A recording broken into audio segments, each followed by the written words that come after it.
آج سے 5 ماہ پہلے 11 اپریل 2022 کو آخری دفعہ وفاقی شرعی عدالت کے روبرو ہم جنس پرستی کو تحفظ دینے والے ٹرانسجینڈر تحفظ ایکٹ کے خلاف پیش ہوا تھا، اور آج دوبارہ وہاں میدان سجے گا انشاءاللہ۔ اس پٹیشن کو گزشتہ 2 سال قبل اسلامی حمیت رکھنے والے ایک نوجوان حماد حسن نے دائر کیا تھا، لیکن شرعی عدالت نے اسے ایک معمول کی پٹیشن سمجھ کر عدالتی کارروائی کی نظر کر دیا۔ وجہ صاف ظاہر تھی، کیونکہ قانون بنانے والوں نے اتنی چالاکی اور ہوشیاری سے اس میں ہم جنس پرستی کے تحفظ اور فروغ کا راستہ نکالا ہے کہ اکثر قانونی ماہرین بھی اسے نہیں پکڑ سکتے۔ شرعی عدالت کی عدم توجہی کی وجہ سے حماد حسن نے میڈیا پر اسے عام کرنے کی ٹھانی اور اسلام آباد سے بھاگم بھاگ میرے پاس آیا۔ میں نے جب یہ ایکٹ پڑھا تو ایک لمحے کو کانپ کر رہ گیا، اور اگلے ہی دن 7 مئی 2021 کو میں نے فروغ ہم جنس پرستی ایکٹ کے عنوان سے اس قانون کی خوفناک تفصیلات پر کالم لکھا اور ٹیلی ویژن پر پروگرام کیے، لیکن ایسے لگا جیسے کائی زدہ تالاب کی طرح اس بے حس معاشرے میں کوئی ارتعاش پیدا نہیں ہو سکا۔ بالآخر میں نے خود ہی پٹیشنر بننے کا فیصلہ کیا اور وفاقی شرعی عدالت میں باحیثیت پٹیشنر پیش ہو گیا۔ میرے میدان میں اترنے سے ایک بھونچال یہ آیا کہ پاکستان کی تمام ہم جنس پرست تنظیمیں متحرک ہو گئیں اور انہوں نے اپنے ممبران کو ہمارے خلاف شرعی عدالت میں بھیجنا شروع کر دیا، جبکہ کچھ سیکولر لبرل اینکروں نے بھی خواجہ سراؤں کی آڑ میں اس بل کی حمایت میں پروگرام کر ڈالے۔ گزشتہ 1 سال کے دوران ہم نے عدالت میں تمام مسالک کی فقہی آراء پر مشتمل 290 صفحات پر مشتمل دلائل جمع کرائے۔ اس ضمن میں مجھے محترم ضیاء الحق نقشبندی کا شکریہ ادا کرنا ہے، جنہوں نے اپنے شاگردان کے ذریعے علمی استعانت کی،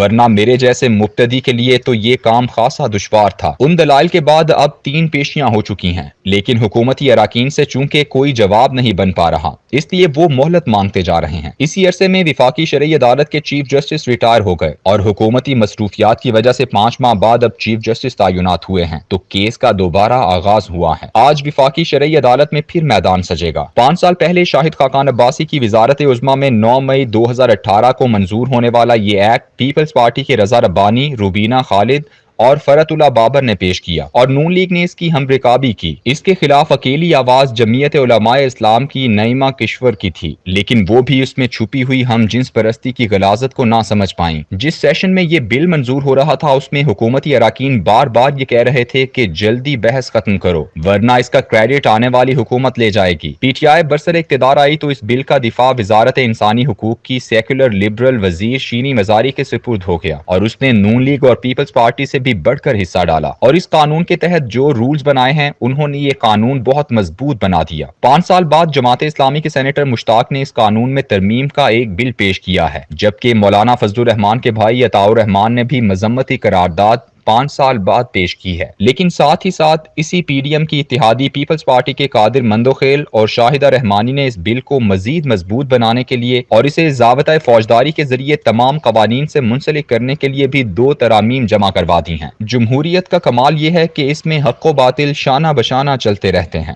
یہ ایک ایسا قانون ہے جس نے پاکستان کو عالم اسلام کا پہلا ایسا ملک بنا دیا ہے جہاں ایک ہم جنس پرست مرد یا عورت اپنے میلان طبع کے مطابق خود کو نادرا کے تحت مرد، عورت یا خواجہ سرا رجسٹرڈ کروا سکتا ہے۔ یعنی اگر بظاہر ایک مرد جس میں کسی بھی قسم کی کوئی خرابی نہیں ہے، یہاں تک کہ وہ شادی شدہ اور صاحب اولاد بھی ہے، مگر اس کی میلان طبع انکلینیشن ایک عورت کی طرح پہچانے جانے کی طرف مائل ہے، تو وہ پاکستان کی معزز و محترم اسمبلی سے پاس کردہ transgender persons protection of right act 2018 قانون کی شق نمبر 3 سب شق نمبر 2 کے تحت نہ صرف نادرا بلکہ پاکستان کے کسی بھی حکومتی ادارے میں خود کو باحیثیت عورت رجسٹرڈ کروا سکتا ہے۔ اسی طرح ایک عورت خواہ وہ 3 بچوں کی ماں کیوں نہ ہو، اسے اگر اچانک یہ خیال آتا ہے کہ وہ ایک مرد ہے تو اسے بھی وہی حق حاصل ہے، اس لیے کہ جنس کے تعین کے لیے اس قانون کے تحت کسی طبی معائنے یا ڈاکٹر کے سرٹیفکیٹ کی ضرورت نہیں ہے۔ اس قانون کی شق نمبر 2 کی ذیلی شق F کے مطابق gender identity means a person innermost an individual sense of self as male, female or a blend of both or neither that can correspond or not to the sex